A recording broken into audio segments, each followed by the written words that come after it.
Hey, everybody. So Axios, CNN, and others are reporting that the U.S. and Iran have reached a tentative peace deal. But Trump is now saying that he wants a few days to think about it.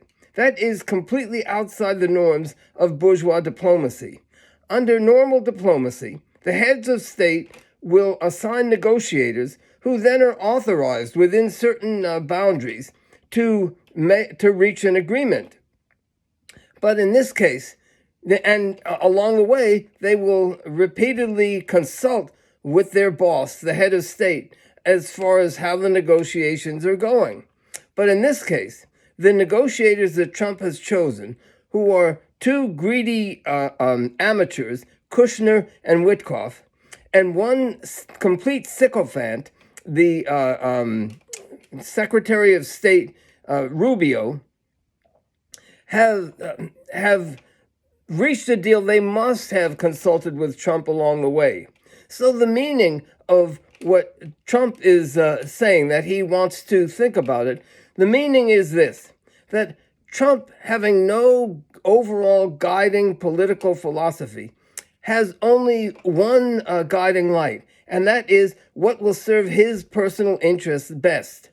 And in this case, this deal, as we will see when we look at the terms of it, the deal will mean one of two. He's left with one of two bad alternatives.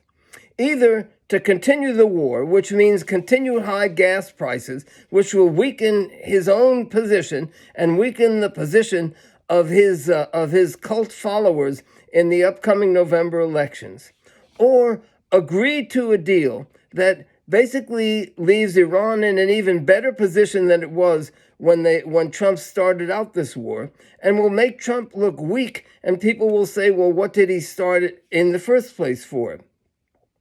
That's what, if you look at the terms of the deal, Trump said that he was going to make Iran cry uncle, but in fact, just the exact opposite is happening.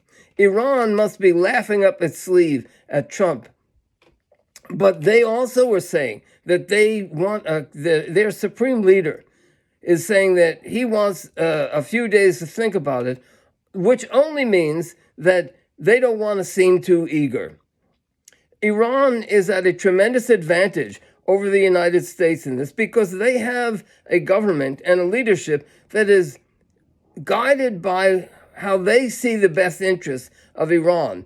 Of course, the best interests of their government or their nation, their capitalist nation, and the best interests of the masses of the people of Iran are two completely different things. But since when has the best interests of any capitalist regime accorded with the best interests of the masses of the people, in particular the working class? That part is irrelevant. On the other hand, the United States is led by a president whose sole consideration is what serves his interests personally. For more on this, including a more in-depth analysis of what this deal amounts to, see our article on Iran Makes Trump Cry Uncle on our blog site, oaklandsocialist.com. This is John Ryman signing off.